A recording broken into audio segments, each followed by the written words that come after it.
The Chronologically Gaming pre-show.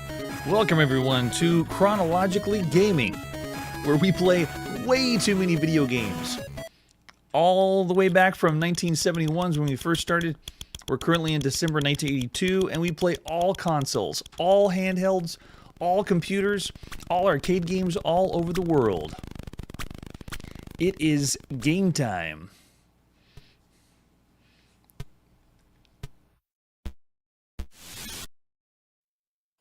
And now we do a sound check or sound test. This is the Chronologically Gaming pre-show. Before the big show, we do a minor show just to see how everyone's doing out there. What's going on? Before we head back to December 1982. Oh, and there's a computer we haven't seen in a while. All right, yes, Brian, welcome. And howdy, Brad. We haven't seen the Commodore PET in a while, but actually, there's a lot more Commodore PET games. They're just really hard to capture everything on the Commodore PET. I know that there's different programs you can run, but I'm sure we've missed a lot of Commodore PET games. Oh, yes, Jeremiah, it is Vectrex time. My first experience with the Vectrex was at the National Video Game Museum. So I never had any friends that had the Vectrex. I never knew anybody that had the Vectrex. And when I first played it, I was blown away. It was like playing an arcade game. So seeing the vector graphics on a screen that you have at home is amazing. And yes, Brian, it is only the live show every Tuesday night. So Tuesday nights is the live show. We still do a backlog post of a video and then a few shorts here and there during the week. But I love the Vectrex. So excuse me if these ratings are going to be a little higher, just because there's no other system right now that is doing. I guess maybe if you had, you know, certain arcade games that are on modern systems that they use the bloom or make it look like vector graphics, but this is real vector graphics. It's amazing. Wow, what a find! $20 for the Vectrex. In 1997, yep, that would be a good one to get, because that was before the big rush and retro craze. Because since I've done the show, there's already so many people that are doing retro video games, and the scene for retro gaming is blown up. It's so huge right now. Okay, yeah, we'll see. Well, you have to remember, though, it's the analog joystick. So this really should have been controlled something similar to Turbo on the ColecoVision. Moving the wheel on the ColecoVision and using, you know, the pedal is so cool. But then whenever you like playing HyperChase, just using that analog joystick is probably not enough. Oh, a $40 Vectrex. That's pretty good too, Brad.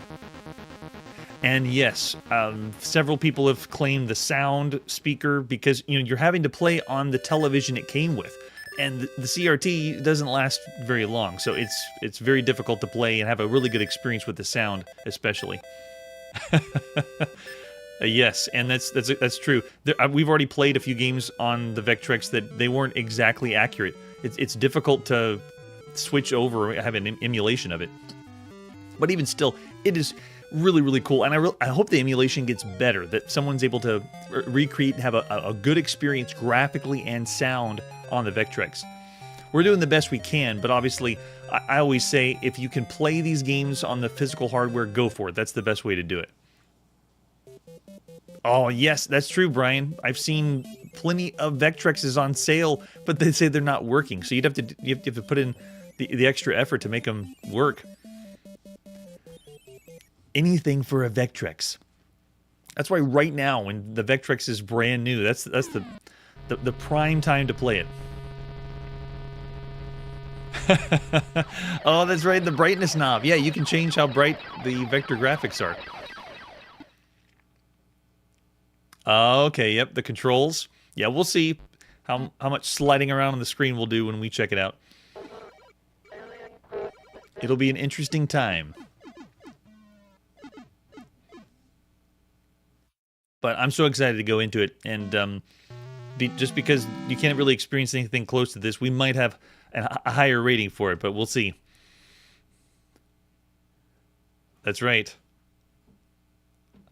All right, it's showtime.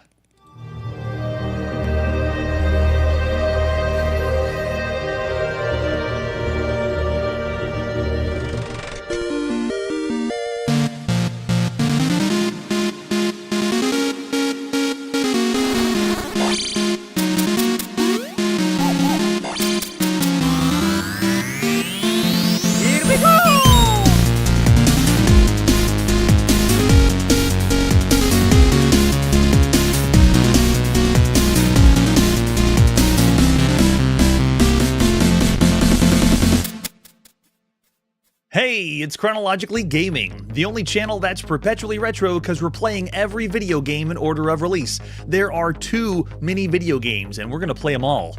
Now let's get our video game on like it's December 1982.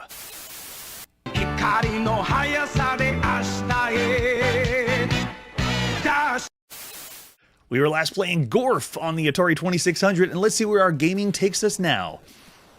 Our very next video game release is Grand Slam Tennis for the Emerson Arcadia 2001. This tiny little console is still going. The release date for this one possibly could be September 1982, just because, release dates at this point. I had one source that said that, but we'll say December. We're going to actually have lots of Emerson Arcadia releases at this time. This one is only on the Emerson Arcadia 2001, to my knowledge. It's the 30th video game we've seen for this console. And we have 12 more games coming up that we're going to see before the end of 1982. So this is like the big hurrah of Emerson Arcadia 2001, or whatever you called it in your other regions. Grand Slam Tennis. So the box is another one that is really difficult to find an actual scan. The front of the box has watercolor graphics. You can see it kind of makes out for tennis players, but it really doesn't do it justice because we don't have a real scan. This is taken from fabrication and or reconstruction. But it's tennis. It's video game tennis. Let's flip it over the back. You can see it's not a real box, but they do have a few screenshots down at the bottom. Thanks, Screen Scraper, for giving us something for Grand Slam Tennis. What other artwork do we have for a tennis game on the Arcadia 2001? Besides the box, there it is. The system that I've never played myself. This system is one of those original systems that I've never checked out or played. The Arcadia 2001, I've never had a chance to play it myself. You can see how there's a little knobby joystick here, and it is known by other names in other regions, so possibly you're going to have a slightly different experience. We've seen it named different things as well, but it's another one of those video games that has a number pad for some reason. Ah, the number pad. There's the cartridge we're going to pop in. Our Arcadia 2001 to play. Some tennis. All right. It's time to... Oh, there's no manual. We usually have a manual to check out. We don't have that this time. We're going to go in blind and check it out.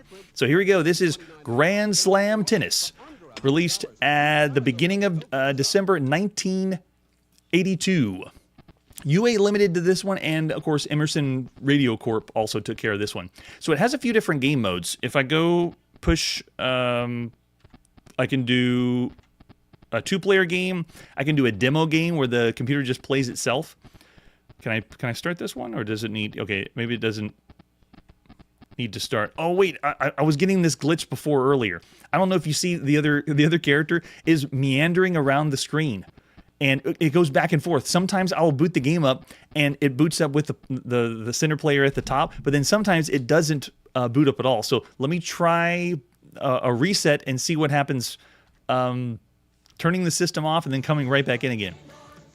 Let's see if we can do it, or what happens to the other character is doing it again. So it has this weird glitch where sometimes the second player does this meander around the field, and I can't figure out what's happening. All right, so it's obviously tennis. It has different game modes. It has a one-player mode. It has a two-player mode. It has a demo mode where the computer will play itself. Let's go in for a one-player mode, and then you can see that I can move around as the yellow character down at the bottom.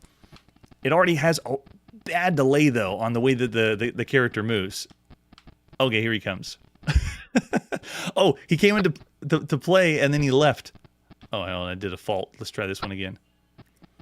Because we don't have a manual, I don't know exactly what the number pad does. What's interesting, though, is the game allows you the freedom to move around the court, like I'm doing as the yellow character. There's this really bad delay, though. When I move the joystick, then eventually the character moves. The animation is impressive, but the control feels so off and so weird. So if I'm over on this side of the court and I try to serve, it doesn't work. When I push the button, nothing happens. I have to go to this side because now I push the button and then it completes my serve. And you can see I'm playing against the computer. Whenever you come in contact with the ball, there's a mode that you can automatically hit, swing your racket and hit the ball. But then there's also a mode where you you have to push the button. So there's like an easy mode and hard mode. Oh, you can see I'm faulting because I think we're too close to the net. Let's try it again. There we go. That's better. All right, and then swing it. Whoa, yeah, there's even a delay whenever you have to swing the racket. Look, we're going to switch sides. I have to wait for the computer to move around. It's almost like they're going for a simulation or a very realistic tennis, but it's rough. Yes. Look at that. I'm still waiting for the computer. While the computer's moving around, I can just wiggle or play around with my yellow character until he's ready. Come on, I'm waiting. I mean, maybe it's because of the mode we're on. It's too funny. So obviously, it's tennis what we're playing, everyone. This is the 29th time we played video game tennis. Now, that includes some of the games that were Pong, paddle-style tennis games or marketed as tennis games. But real tennis, because we saw the Pong-style tennis on the Magnavox Odyssey, and then of course we saw tennis and Super Tennis on the Interten Video 2000 and Big Sports 12 on the Epoch Cassette Vision. Oh, now he's ready. Hold on. Okay. you play when the computer eventually goes to the other side. So I wonder if that's the AI. Like the AI has a delay. That is too funny. We're waiting that long for the artificial intelligence to move to the other side. Okay, so here we go. Gosh, the swing is so delayed. I enjoy the animation and the look of the game, but the timing and the control it feels so wrong. It's so delayed. It's very difficult to play. So after all the Pong style tennis games, we also saw tennis as the Tomy handheld, which was pretty impressive for a handheld. Oh, I did it! I returned. How did he get the return though? Yeah, that'll take him out. Oh man, what? Right when I get the hang of it, Ben, he returns and knocks it out. We also saw Snoopy Tennis on the Nintendo Game & Watch. It still counts as tennis, but real tennis. And what I mean is tennis that is like this, where you actually have characters on the screen that you're able to move around, and it resembles like playing a game of sports tennis rather than all the other fabrications we saw. That time it looked like I got stuck in the net. Love does mean nothing in the tennis world. I'm feeling it right now. So the way that this is programmed is very impressive with what you're looking at. And if you didn't feel the game and control it in your hands, it's a whole different story because it looks really good, but it doesn't play very good. The fault. Oh, man. All right, let's try it again. Go in on this side. Okay, so I got to remember the delay because you actually can hold. I'm holding the button in. It's only the buttons you have on the Arcadia 2001. The other thing to point out is when we played other games on the Arcadia, a lot of them were not being controlled with the joystick, and so this one is. I'm actually able to move the joystick around. I'm not having to do the game completely with the number pad. Can I please get 1 point in? The CPU is brutal. Okay, so now I'm getting the hang of it. You have to hold the button down and then release the button, but you also have the number pad that allows you to change your swing, like top swing, back swing, and of course, if you've set the game to automatically serve and hit the ball, then it's going to be a lot easier, but there's something that is just very delayed about this one. Yeah, there's a lot better real tennis we could play. While we're waiting for the computer to go to the other side, we played tennis on the Intellivision, but there was no one-player mode. You had to have another person to play on the Intellivision. We also saw tennis on the Atari 2600, and it did have a way to play by yourself. We played tennis on the Creative Vision that had a one-player mode. Pro Tennis by Data East, we played in the arcade. That one really had only a one-player mode. You were like doing hot seat arcade multiplayer on that one. And then we also saw tennis on the color computer, TRS-80 color computer, and it did have a one-player mode. This one with the game modes is what makes it special. It has the demo mode, it has the one-player mode and multiplayer mode, but the play modes is the only thing that really this has going for it. It has the difficulty levels and options to play against the computer, and the control allows you to use the joystick. So I'd like to give this one high marks because there's other games in the Arcadia that have you using the number pad to move around and the joystick does nothing. So it's refreshing in that regard, but now that I have that control, it's still too delayed. Look at this. I'll hold the button down and... Oh, okay, I made it that time. I didn't think I was going to make it. Look, go, go, go. It feels like a miracle that I can get there and hit it. So, to tell you the truth, this reminds me of later computer simulation tennis games, like 3D tennis and so forth, that we're going to see on the Commodore Amiga, that they're trying to go for the most realistic tennis experience. And even though it doesn't control very well, it's going to be what we're going to see later with some other tennis titles. It's also known as another game that's licensed by an athlete. Yannick Noah Tennis is what this is known of in France. At least that's the rumors I've heard. So it's possible that this was endorsed by a tennis player, kind of like we saw Pele Soccer on the Atari 2600. Okay, I'm ready. Why is the computer not serving now? The computer just sits there and just waiting for us. This cartridge is on an 8 kilobyte cartridge, 8 kilopower. So of all the games you could play right now on all home consoles, I'll also say the best tennis is going to be on the Intellivision or the Creativision. The Atari 2600, the Activision tennis, is still okay, but this one, I got to call it a bad game. Of all the games you could be playing right now, Grand Slam tennis has a lot to be desired, and there's some things that I like that I want to push this over the top, but then there's some things that I want to rate it even lower. Like there's something that feels off and bad about the game. So yes, you have to play all the way behind the baseline. You have to follow all the rules of tennis for this one. So look it over the chat. Based on what you saw, you might be rating it higher. I see James throwing a 2 to 2.5. Yes, yes, and that's right. Yannick Noah won the French Open. So yeah, of course he'd be on the French version of the game. And then Brian saying a 2 as well. G Stream's going, oh, and then M Tiski's going 1.5, even lower. I won't be as bad, but I'll still say bad for all the games you can play on home consoles. 2 stars for Grand Slam tennis, and that again is if your mileage for tennis. If you're wanting to rate all the video games right now with tennis, I would still say 2 stars. All right, after that game, what's our next one? Coming up next, it's time to go to Japan and play on the Sword M5 home computer. This is Gatang Gatong. Excuse me, Gatang Gatong. And with a name like that, you got to wonder, what? Gatang Gatong? What does that even mean? We've actually seen this game already. This was known as Locomotion, at least when it was ported over from Japan. We first saw it in the arcades in April 1982 by Konami and Sega. Yes, Konami and Sega made a game together, and this is the game we got. Can you... and it wasn't as impressive as you'd think. So this one is the official home port of Locomotion, or Gatang Gatong. You can see from the box, this one, I believe, is the box that was in Europe. That's where we're seeing a lot more English on the front. Oh, yes, John. And if you liked Locomotion, this is essentially the same thing. All right, we flip over the back. I like that we have an actual scan. Looks pretty slick. Flip it over in the back, and oh, we have a lot of stuff. You're a railroad builder. Lay the tracks to the station, drive the train as you go. Pulling the bonus station gives you a chance for maximum points. Use your intellect to the fullest. I don't know what that means, but I also don't know what it means by lay the tracks, because you're actually moving things around like a sliding puzzle. After you make all the connections with the M5, then you push the 1 or 2 to play, and it actually has a screenshot here. Look at that, giving you the information about what the game is. The mystery plate, the station, the train, where your player is, the oncoming train, and then when the game starts, your train appears. Be careful not to derail the train. You move it around the tracks, and remember, you don't control the train. You're actually only sliding around the pieces. The train just moves on its own. Be careful of oncoming trains that appear on the tracks. Beware of the loop sweeper, which changes the track layout in front of you. I don't think I've experienced that one. And it has a few hints down at the bottom, too. Move the mystery plate without jumping the train onto it. Colliding with the oncoming train eliminates both trains. Yep, we know that one. And yes, it's a cartridge that we're going to be playing as well. All right, let's see what other artwork we have for Gatang Gatong. Released in Japan, or Japan here first. Besides the box, I think this is all we got. Now, we have a little bit of the Sword M5.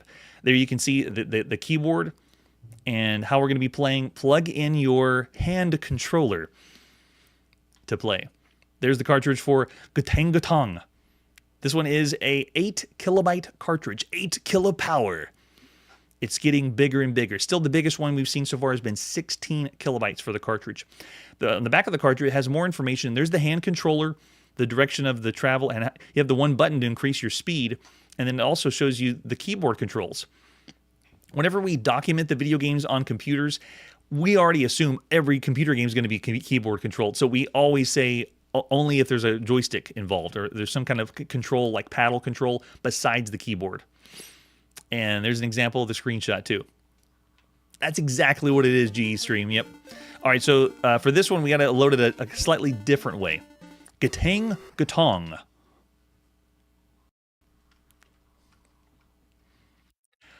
Konami and Takara, released at the beginning of December 1982, or, you know, sometime in the beginning of December.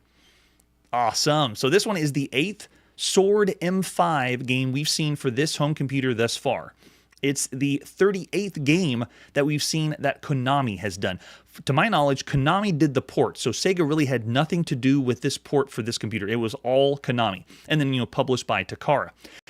At that point, Konami's done 18 games we've seen in the arcade, 3 for the NEC PC 6001, 1 game on the Atari home computer and the Apple II, 2 on the Intex Adventure Vision, 1 on the Philips Video Pack, 3 on the Puta, and 3 on the Arcadia 2001, 1 for the Sinclair ZX Spectrum, and this is their 2nd game we've seen on the Sword M5. So Konami's already slowly bringing games home when they used to be all in the arcade. All right, so this one plays just like an arcade game. You can do a 2-player game, but you don't get to play at the same time. You're going to take turns. All right, so let's push number 1, and got some public domain music again.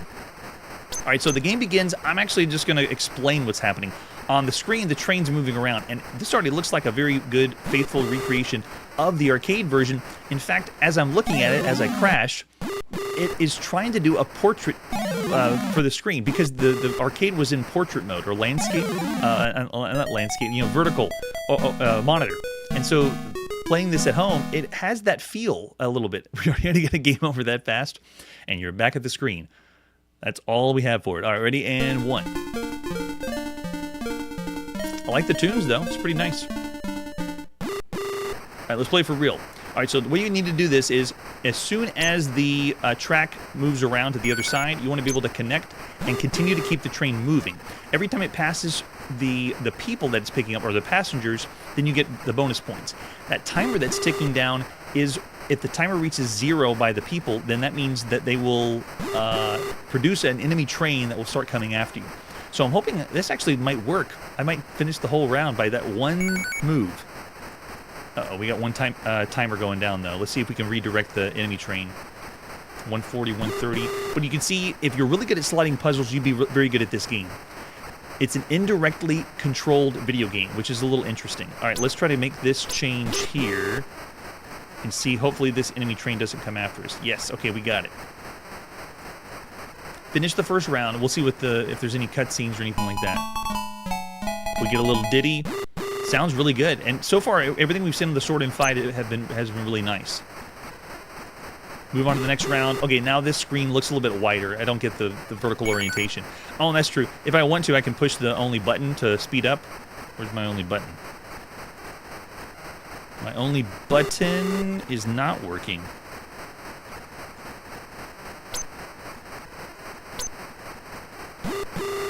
That's true. The one button isn't responding for me right now. All right, let's see if we can slide them over there.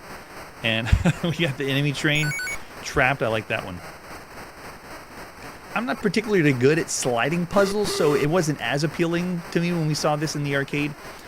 This one is what we refer to as a railroad puzzle. It's actually the 3rd time we've seen any video game that is like this. There's one other one besides the official locomotion that we saw in the arcades called Mouse Puzzle for the VTech Creativision home console. So this marks the very first time you could play a game like this on any home computer, and Mouse Puzzle was the very first time we saw anything like this on any home console. All right, let's slide our way over and see if we can make this train show up. So you can see here, no, that's not going to work. Make him come down. Nope, and then he crashed to the side. So we got to be able to connect. I think that's our game over, yeah.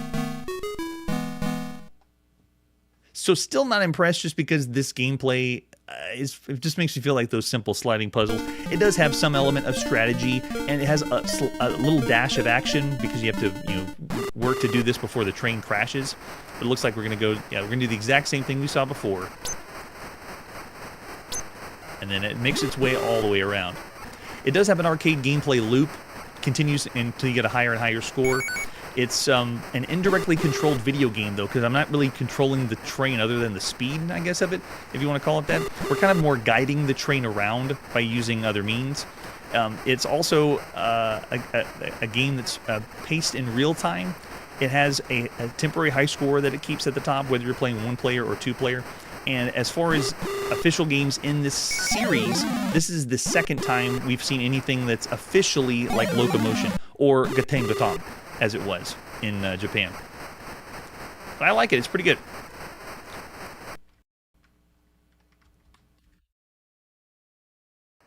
All right, so there you go. There's an example or a quick taste of what Gatengatong is like. The very first time you could play this officially on any home computer, or I guess at home. For all the games you could play on all home computers right now, the presentation and the sound for this one is very good. Plus, the port they're bringing from the arcade home is very, very well done. Yeah, and I agree with you, G Stream. It looks very, very nice. So now it's really up to you to say, is this the kind of game you would want to play? Well, I don't give it as high marks because I don't consider the gameplay as thrilling. Plus, we're going to see other video games later that are just sliding puzzles, and that's it. That's all we have. So looking in the chat, I got mostly averages for everything you can play on home computers. I got a 3.5 from James, and I'm thinking 3 to 3.5 is what I was thinking as well for everything on home computers. Yes, 3 for yes. I would say the same too. So it is a very well done port of the game. I still would say for the games that you can play on home computers, I'll give it 3 stars. Average for everything up to this point. It looks like most people in the chat are with me. Got a couple 3.5s, but still around the average range or close to the average range. All right, after that game, let's see what's next. It's time to play on the Commodore VIC-20. This is Headbangers Heaven. First time we've ever seen a video game with headbangers in the title. And all I got is some screenshots for this one. So let's just pop in that cassette and play Headbangers Heaven. This is done by Jeff Minter and Llamasoft, released at the beginning of December 1982. This is our 333rd game on the Commodore VIC-20. The 14th time we've seen anything by Llamasoft, and the 17th time we've seen Jeff Minter. He is not new to Chronologically Gaming. Headbangers Heaven. I don't remember that symbol for Llamasoft. 2 hammers? Oh, I guess because hammers are in the game. Maybe that's why they put it there. That's right, Palpuck. We're rocking on. Oh, not rocking headbangers. It means like actually banging stuff on heads. All right, so here we go. You can press return to play or I for instructions. Sure. This is Chico, the headbanger. They have a little arrow there. Nice touch, Jeff Minter. He is into heavy metal, and you help him bang his head. Oh, okay, it is about heavy metal. He lives in headbanger heaven. You make him happy by making him rich. In headbanger heaven, there's a constant shower of heavy metal hammers. Move Chico left to right using the keys or the joystick. Chico picks up the money at the right of the screen. He must sack it at the left side. Oh, I already know what we're going to play. On the way, he avoids hammer blows to his body. However, he loves to be hit on the head and gives you bonus points for head hits. So it's head banging, like rocking on, but it's also taking it very literally. He's only human, so he can only stand up to 10 hammer blows before he has to take aspirin. He takes aspirin by hitting it with his head. There are some pills when the shower of Chico's pain meter is red. It's time for a pill. The more pain Chico is in, the more he takes the pill, the bigger your bonus is. This is a lot of text intro. We haven't seen Jeff Minter explain this much for a game so far.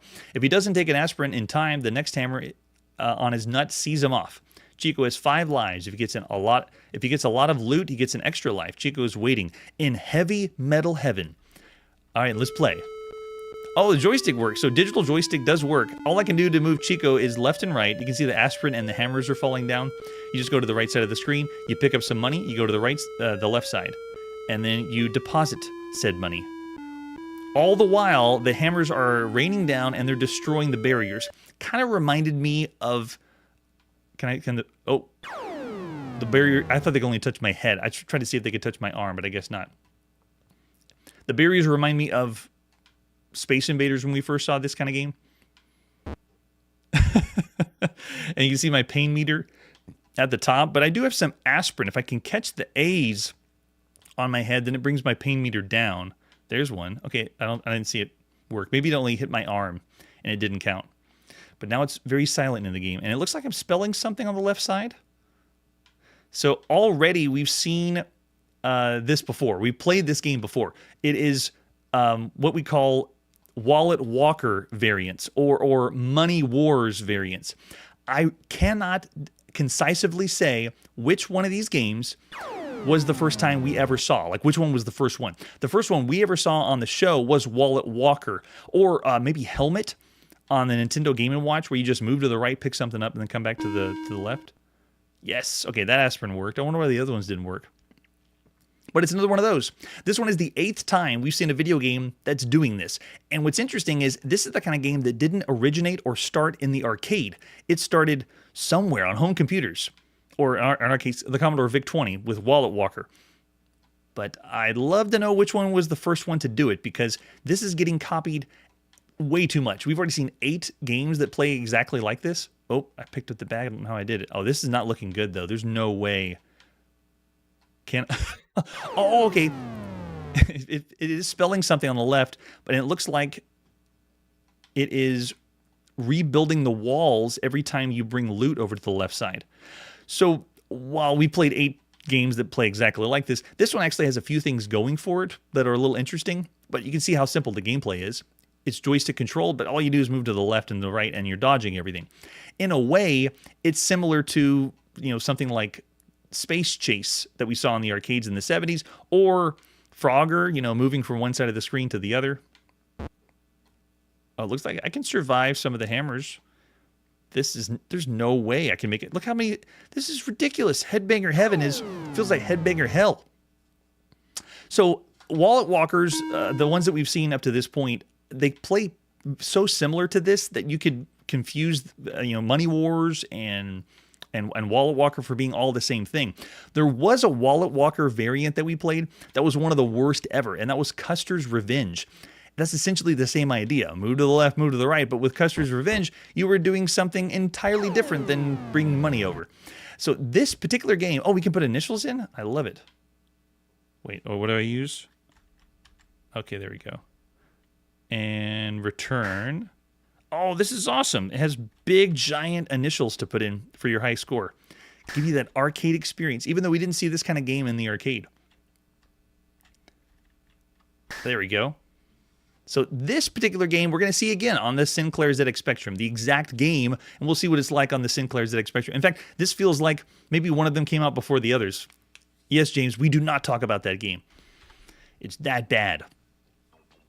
All right, so I love the meter. It's also one of the first times we played a video game where you're taking pain medicine to help your health bar change. I don't think we've seen a video game that's done that yet. It reminds me of games way later where you're popping a lot of pain pills to bring your health bar down. So of all the games you could play up to this point on all home computers, this one's okay, but I still got to say I'd say lower than average because the gameplay is so simple and there's not too much to it. It is interesting giving the high score table, and it feels like Jeff Minter spent a lot of time polishing it to make it kind of fun. But yeah, James is saying 3 for the lore. I want to be that kind. I see a couple 2 stars already. Yes. Oh, the Wallhammer logo probably is a ripoff as well. But I won't be as kind. I'm going to say 2 stars still. Of all the games you could play on all home computers, Headbanger Heaven is It's not really that impressive. All right, let's see what our next game is.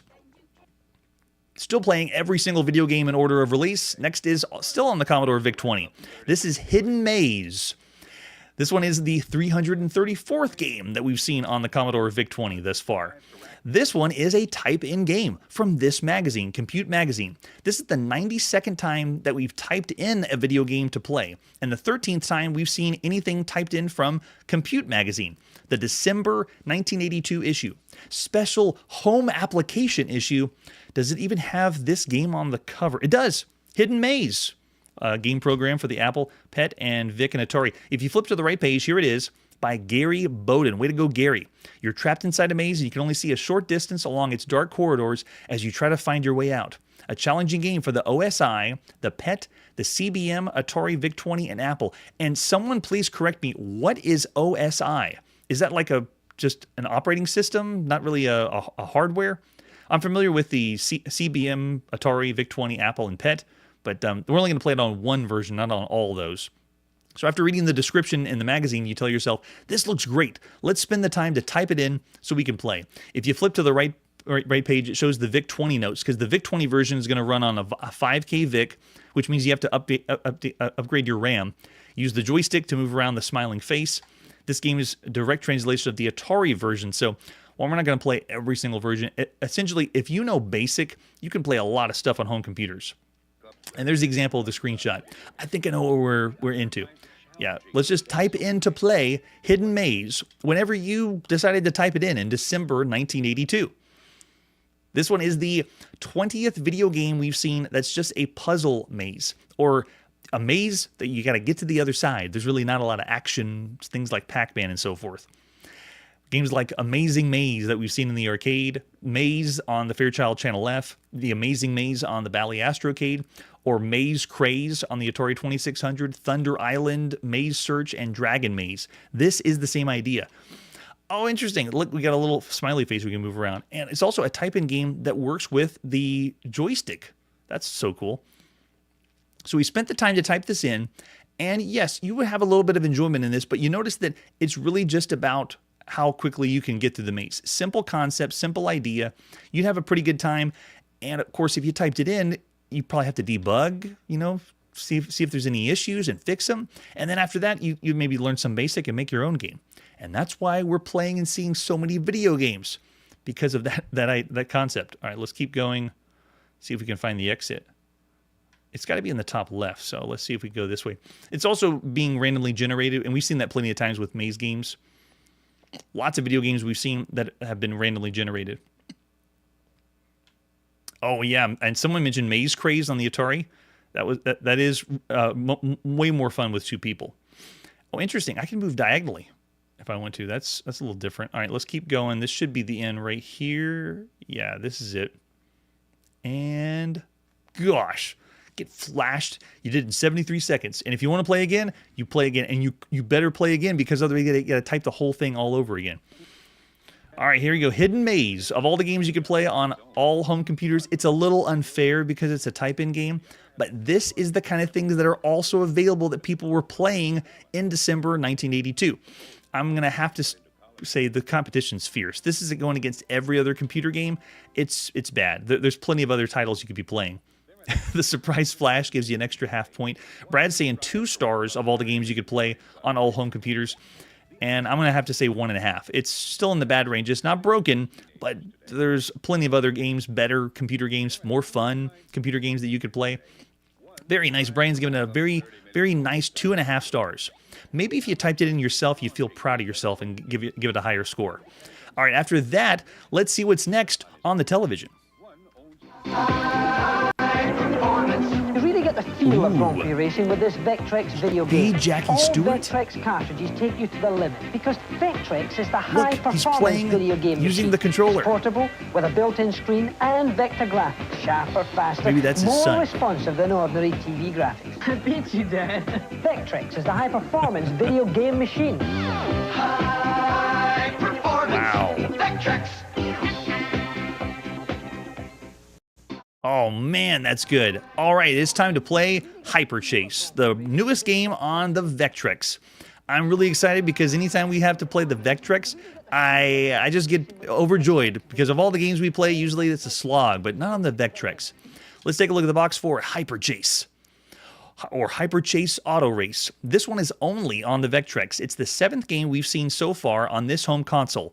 Brand new, and obviously there's other games we're going to be seeing around December because of the holiday season, and this is just the newest one. We've seen Mindstorm, Armor Attack, Berserk, Blitz Action Football, Clean Sweep, and Cosmic Chasm. And here we go. This is the next newest game for your Vectrex. Whether GEC or Milton Bradley, however you got it, we're just going to play some. The front of the box, it looks like all the others. The branding for the Vectrex is excellent. The grid on the front works because it's meant to be vector graphics. You flip it over the back, it says it's for 1 or 2 players. Watch out for the guardrail. You're behind the wheel of your Formula 1 racer, about to start the world's toughest Grand Prix. Nice. Yeah, I'm already looking, like, seeing that commercial and then seeing the pictures on the back. This is a racing game for the Vectrex. I'm all on board. All right, so here's the artwork we have for HyperChase. And there's the Milton Bradley version. It looks basically the same considering the GE version. And I was told in Europe, it was published by Milton Bradley, or the system was picked up. But I also saw systems in the United States that were picked up by Milton Bradley as well. And then there's the back of the box, the Milton Bradley version too. See, that one looks almost like a fabrication, not a real one as well. I'm ready to do some racing. Here on Chronologically Gaming, this marks the 119th racing game, or racing driving game. This is we've seen 30 racing driving games so far on home consoles, and this one is the very first racing game for the Vectrex. There's the cartridge of HyperChase. You pop it into the side of your Vectrex because everything's all included. Yeah, and don't forget that overlay. Make it look like this before you play the game. All right, we have the manual for HyperChase. Tell us how to play. Vectrex, more grid. Bring it on. Yeah, and Brian's already calling out what's this trying to be. It's turbo. But we won't spoil anything too much yet. Let's just watch out for the guardrail. You're behind the wheel of your Formula One racer about to start the world's toughest Grand Prix. Try to stay alive through city streets and country roads. Start your engine. The start lights are counting down. And they don't shy away from the graphics. Look, they didn't do anything fancy. They put in the line, the vector graphics right here in the manual. Very bold, and I love it. Here's our setup. You got the screen overlay. Cartridge popped in the side. And you only need one controller for this one. When you do a two-player game, it's hot seat multiplayer like in the arcade, and you don't have to have two controllers. You just pass the controller to the other person to play. And there it is. All the setup. We'll avoid it and pretend we have everything ready. The controls is using the built-in control panel is how they describe on the Vectrex. We have the analog joystick that moves the racer around. We have the brake, the upshift, the downshift, and the accelerator as button number 4 over there. So we have, that's right, we're not going to use the brake. We have the player selection screen 1 or 2, and we have the game selection screen. Game 1, you play against the clock, and your goal is to drive in as little time as possible, kind of like a time trial mode. Your goal is to, and in game 2, is to accumulate as many points as possible. Haven't heard that one before. You gain points for speed, and before you lose 5 race cars. So essentially, it's like how many points or how long can you go to keep playing. And then when it explains how to start the game, and then the gameplay. The Formula One racer appears at the bottom of the screen. I want to see how they describe the view, because this is a whole new look for a racing game. You take the finger off the accelerator, the car will ride toward the bottom of the screen. Okay, got it. It doesn't say anything about the view, it looks like. You must travel the course, staying on the road, avoiding collisions. If you don't start your car within 15 seconds, it'll begin to travel by itself, because it is like an attract mode in the arcade. It's bringing the arcade home. If you run on the side of the road, you're hitting another racer, you'll lose your car. In game 1, you'll lose time. In game 2, you lose a life. You have 5 lives. And there it is, number of cars. Game 1 has a limited number of cars because it's just based on time. And then it has a high score or a temporary high score that'll keep on as long as the console's turned on. We're going to see more and more games do that. And then the notes, all those high scores that no one's written in.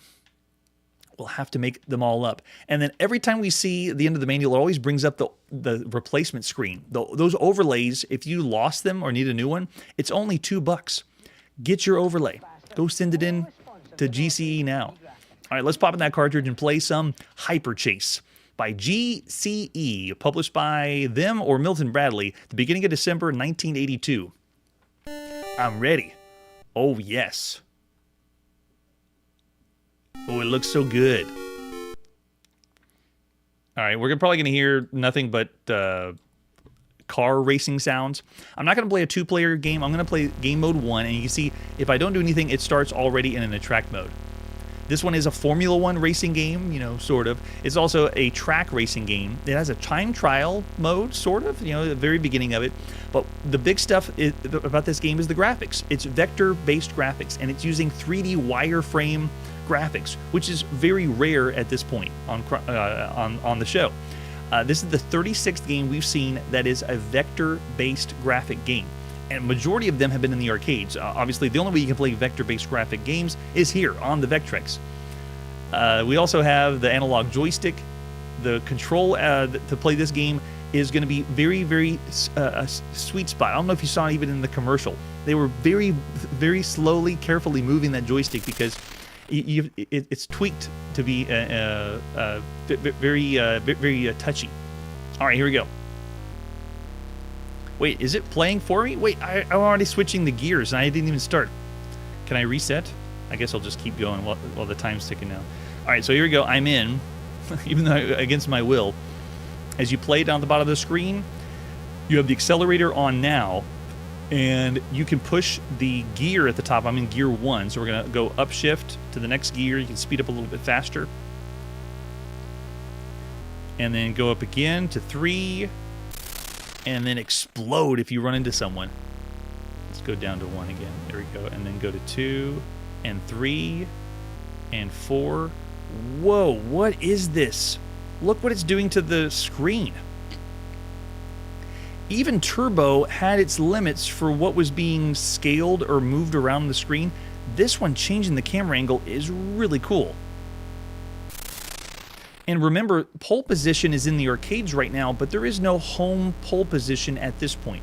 We saw Baja Buggies on the Atari home computer, but there's really not a home pole position that's official at this point. So this right now is awesome. There already is some home racing games that this is going to compare to, and someone already brought up Turbo. Obviously, Turbo on the ColecoVision is tops. It's really, really good when it comes to a racing game, because it's even more like a simulation that you could play on the ColecoVision. So if you run off the road, you just explode, and all your shrapnel 3D flies everywhere. So yes, the control for your car. Look at this. You have to be really careful as you move that analog joystick. All right, let's go to game mode 4. Oh, he smashed into the car. Darn. This is the Vectrex's answer to we want Turbo.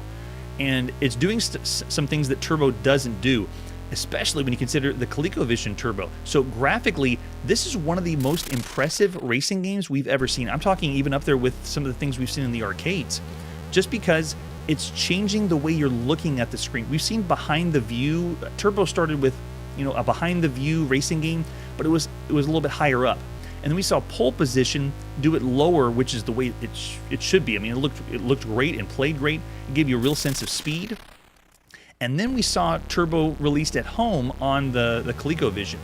And that one, it was having to deal with the ColecoVision hardware. So it was a successful port, well done for simulation, but it didn't do what this is doing. This is changing the camera angle even better than Turbo in the arcades.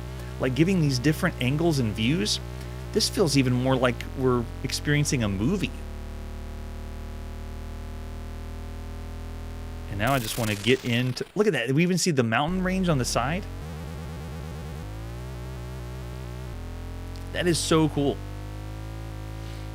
So we're just going for the highest score we can in the amount of time we have based on this game mode. But I am just blown away with the way that this looks. The play control, I can understand how to be a little bit touchy or difficult to work with, but there was no wheel that you could use on the Vectrex. You weren't controlling it with a wheel like you did with the ColecoVision. So the other game mode just gives you 5 lives and just how far can you go, or how long can you last before. All right, let's go.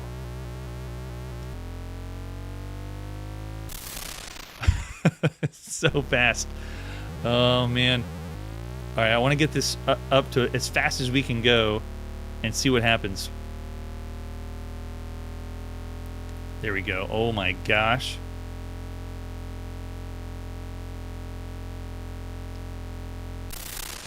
Whoa, and see if the car, the other cars are going really slow, you will smash into them. They flew on the screen way too quick. But I love seeing the sights. And this one's amazing. It's not just a behind the view racing game. It's changing the camera up in ways we haven't seen before. I brought this up when we played the Blitz Action Football on the Vectrex. Even though it's football, it was panning the camera and changing the camera for the game in ways we have not seen yet. So the Vectrex once again delivers something graphically that you can't get anywhere. It's amazing. Yeah, I gotta remember to let off the accelerator. I just wanted to see this go as fast as possible. Here we go, ready? Or maybe I can downshift. Gosh, see, and then we're in the tunnel. Wow, well done. Okay, I'm getting pretty lucky with the car placement. Let's go back to shift up to 4. Whoa, see, how did I dodge? I'm just lucky dodging those cars. They just flashed on the screen. Whoa, whoa, whoa, whoa. The cars are getting really fast. I barely made it past it, but look at what the camera's doing. We've seen no video game that's attempting this. This is some of the best 3D graphics for anything up to this point. This is before we're going to see, 3D polygon space games. This is before Elite. This is before the, oh, I guess maybe we could consider Way Out. That was the 3D maze game that was using raycasting, but even still, this is really impressive. And that's a great point, Brian. Way in the future, we're going to see Virtua Racing, which, you know, is a milestone because it was using flat shaded polygons in the arcade using the Sega Model 1 board, but this is like a proto version of that, just because of how they are framing it. Now, down at the bottom, we're supposed to be a Formula One racing car. There's a lot to be desired there. If you look at the bottom of the screen, our car doesn't really look that much like a Formula One racing car. Same thing with the other cars. It's not the most impressive looking automobile we've ever seen. I'll take their word for it that it's a Formula One. We'll put it that way. Man, but yeah, this is pretty good.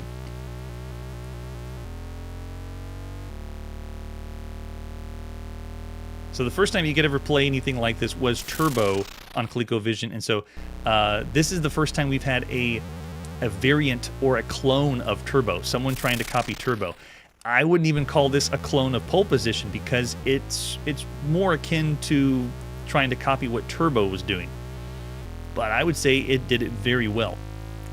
Very impressive, even succeeds in some things compared to the other Turbo. That's awesome. And all this was done on, to my knowledge, a 6 kilobyte cartridge. 6 kilopower. Awesome. This is top tier. All right, there you go. That's HyperChase on the Vectrex. What do you think?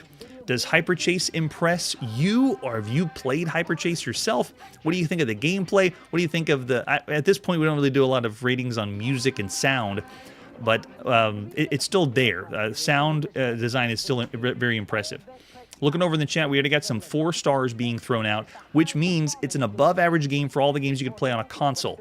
Because of the way that they are, the vector-based graphics and the way the camera is displayed, how this is something totally new, I have to give it in the range of one of the best games you could play on anything on the home console.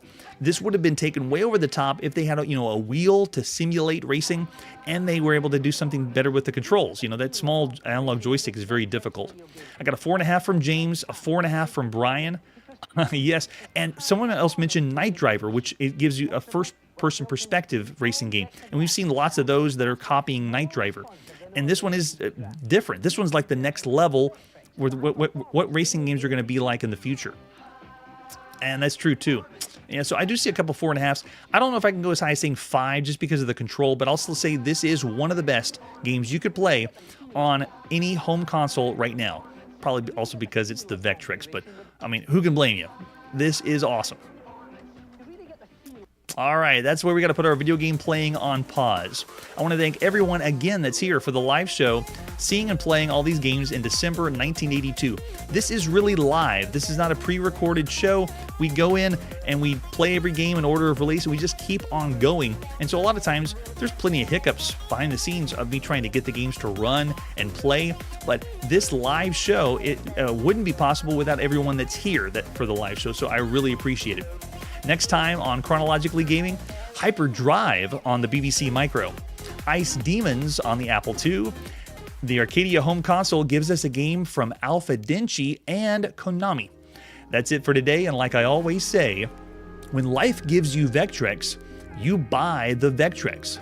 Hey everybody, thanks for checking out the channel and joining me on my quest to play every single video game in order of release. We'll be streaming live every weekday at 9 p.m. Central, so join us and let us know if we missed any games along the way. This video would not be possible without Launchbox, RetroArch, and MAME. Tell all your friends there's some crazy guy named Chronologically Gaming trying to play every single video game. We have links down below that'll send you to places like our Discord and Patreon, and one that says all the video games we've ever played. If you go there, it's a list of everything, and you can click right to the game you want to see. Chronologically Gaming is the name to look for. We are perpetually retro, and we will catch you next time.